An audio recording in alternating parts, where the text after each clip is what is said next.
Sir சொல்லுங்கள். உங்கள் பேர் என்ன? கிருஷ்ணமூர்த்தி. நீங்கள் எத்தனை வருஷமாக சார் விவசாயம் பண்ணுறீங்க? நான் 25 வருஷமாக பண்ணிட்டு இருக்கிறேன். எத்தனை ஏக்கர் சார்? நம்ம 5 ஏக்கரா. ஓகே, என்னென்ன பயிரிட்டு இருக்கீங்க? இப்போது நம்மளுக்கு வாழை போகிறோம், மிளகாய் 1/2 ஏக்கர் வச்சுருக்குறோம். மிளகாயில் வந்து ஒரு 4 பொறிப்பு நல்லா இருந்தது. கிட்டத்தட்ட ஒரு 200-250 கிலோ வந்தது. 4 பொறிப்பு தான்.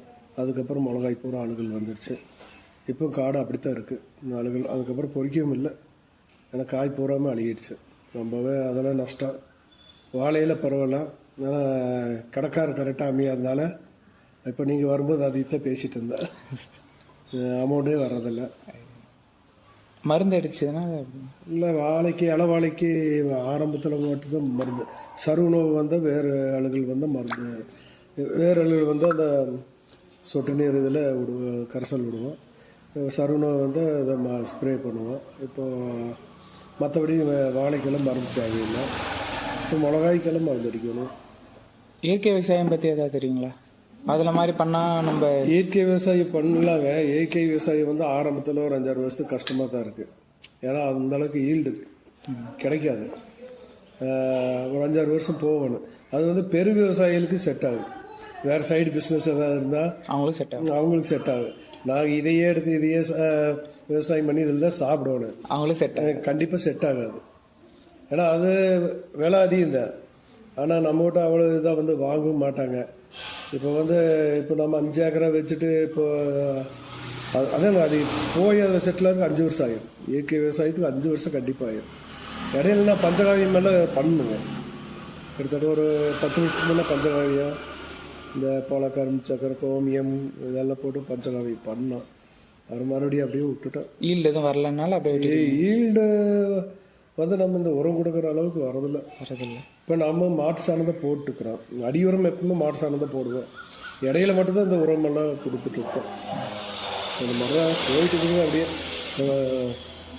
என்னென்னா நாமளும் விவசாயம் வேறு தொழில் தெரியாது, விவசாயம் பண்ணிட்டு இருக்கிறோம். அதை பண்ணிட்டு இருக்கிறோம், அவ்வளோதான். பெரிய விவசாயிகளுக்கெல்லாம் வந்து ஆர்கானிக் பண்ணலாம், ஆனால் இப்போ நம்ம சிறு விவசாயங்களாம் எதுவும் பண்ண முடியாது. கண்டிப்பாக பண்ண முடியாது. இப்போ நம்ம காய்கறிகள்லாம் நேரடியாக உழவர் சந்தைக்கு விட்டுக்கிறோம். ஆர்எஸ்புரம் உழவர் சந்தை, அங்கே ஸ்டால் இருக்குது நம்மளுக்கு. காய்கள்லாம் நேராக அங்கே தான் போயிட்டு இருக்கு. இப்போ கொஞ்சம் வெண்டை போடலான்ட்டு ஒரு 1/2 ஏக்கர் அந்த மிளகாய் வெண்டை இந்த மாதிரி மாற்றி போட்டுக்கிறோம். மற்றபடி பூரா வாழை. இந்த வாழையில் வர்ற அமௌண்ட் ஏதோ அப்படியே 2 காசு நிறுத்தலாம். இந்த சிறு விவசாயி ஏதோ நம்ம வீட்டு செலவுக்கு அதுக்கு எதுக்கு அதை தொடச்சி போகுது. அந்த மாதிரி தான் ஓடிட்டு இருக்குது. இப்போ டிராக்டரி எல்லாம் கூப்பிட்டு ஒரு மணிக்கு 1500 ரூபா ஆயிடுச்சு. இப்போ உடம்பு ஓட்டணும் இதெல்லாம் இது. அப்போ மாட்டு சாணம் வந்து இப்போ நம்மளது மட்டும் பத்தலைன்னா வெளியிலேருந்து டிராக்டர் 4500 ரூபா கொடுத்து வாங்கணும். இப்போ வாழை போடும்போதே நம்ம கிட்டத்தட்ட நம்மளது ஒரு 5 லோடு வந்தது, வெளியில் ஒரு 7 லோடு வாங்கணும். இப்போ இடையில உரம் வாழைக்கு 3 மாதத்துக்கு ஒருக்கா 2 மாதத்துக்கு ஒருக்கா உரம் கொடுத்துட்டே இருக்கணும். அப்போ தான் ஒரு ஈல்டு கிடைக்கும். அது மாதிரி தான் போயிட்டு இருக்குது விவசாயம். இப்போ என்னென்ன பிரச்சனை நீங்கள் அனுபவிச்சுட்டு இருக்கீங்க? அதான் நீங்கள் இப்போ மிளகாய் போட்டு இப்போ மிளகாய் இப்போ அதை 200-250 கிலோ ஆகிட்டு இருந்துதான். அதுக்கு நாற்று வாங்கி உரம் வச்சு எல்லாம் பண்ணி ஒரு 4 பொறுப்பு ஒரு 1000 கிலோ வந்திருக்குது.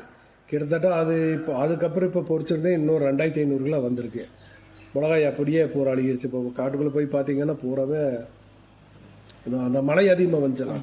மழை அதிகமாக வரும்போது பூரா வேறு அழுகுகள் வந்துடுச்சு. வேறு அழுகுகள் வந்து மிளகாய் பூராமே வேஸ்ட்டு. இப்போ நீங்கள் வருங்காலத்தில் பசுமை விவசாயம் பண்ணலான்னு இருக்கீங்களா, இல்லை இதிலே இறங்கலாம்? நம்ம வருங்காலத்தில் நம்மளுக்கு பின்னாடி வரவங்க பார்த்து பண்ணுறதா நான் பண்ணுற ஐடியா இல்லை. ஏன்னா அதான் சொல்கிறோங்களே, அந்த பெரு விவசாயிக்கு சைடு பிஸ்னஸ் இருக்கிறவங்களுக்கு அதுலேருந்து எடுத்து இதில் போட்டு பண்ணுவாங்க. அவங்களுக்கு முடியும். நம்ம கண்டிப்பாக அங்கே நல்லாலும் முடியாது. புரியுங்க. இப்போ தென்னை மரம் பண்ணால் தென்னை மரம் பார்த்தீங்கன்னா அப்போ காய் 3 வண்டி விழுகும்போது விலை கம்மி. இப்போ விலை அதிகம், ஒரு வண்டி தான் விழுகுது, ஈல்டு இல்லை.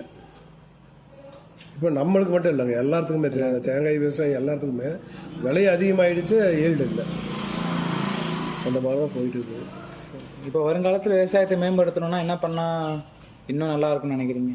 விவசாயத்தை மேம்படுத்தணும்னு இப்போ ஆளு கூலி பார்த்தீங்கன்னா ஆம்பளை ஆளுக்கு ஒரு நாளைக்கு 1000 ரூபா வாங்குறாங்க. இப்போ பொம்பளை ஆளுக்கு 400 ரூபா ஆயிடுச்சு. அது இந்த இதுக்கு மட்டும் தான். இந்த வெங்காய சீசனெல்லாம் வந்துச்சுன்னா பொம்பளை ஆளுக்கு 500, ஆம்பளை அளவுக்கு 1200 இந்த மாதிரி வாங்கிட்டு இருக்கிறாங்க.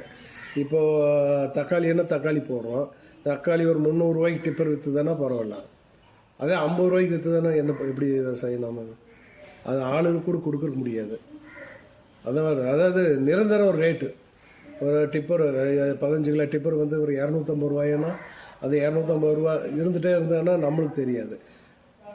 லாட்டு சீட்டு மாதிரி 1500 கூட போகுது. 1500 அப்புறம் பார்த்தா 50க்கும் போகுது.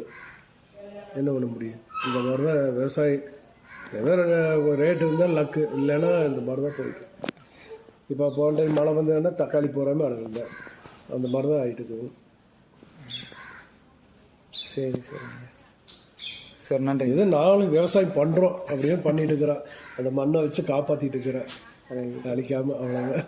இப்போ வரக்கூடியவங்களாம் விவசாயம் பண்ணுறதுக்கு நீங்கள் ஊக்குவிப்பீங்க தானே? கண்டிப்பாக பண்ணுவேன். அதே தான் பண்ணணும். அவங்க என்ன தொழில் இருந்தாலும் இதையும் பண்ணி தான் ஆகணும். சைடில் பண்ணிட்டு தான் கண்டிப்பாக சைடில் பண்ணி தான் ஆகணும். பாப்பாங்க எல்லாம் வேலைக்கு போகிறாங்க, ஆனால் அவங்கள அதையும் பண்ணி தான் ஆகணும். வேறு வழியும் இல்லை.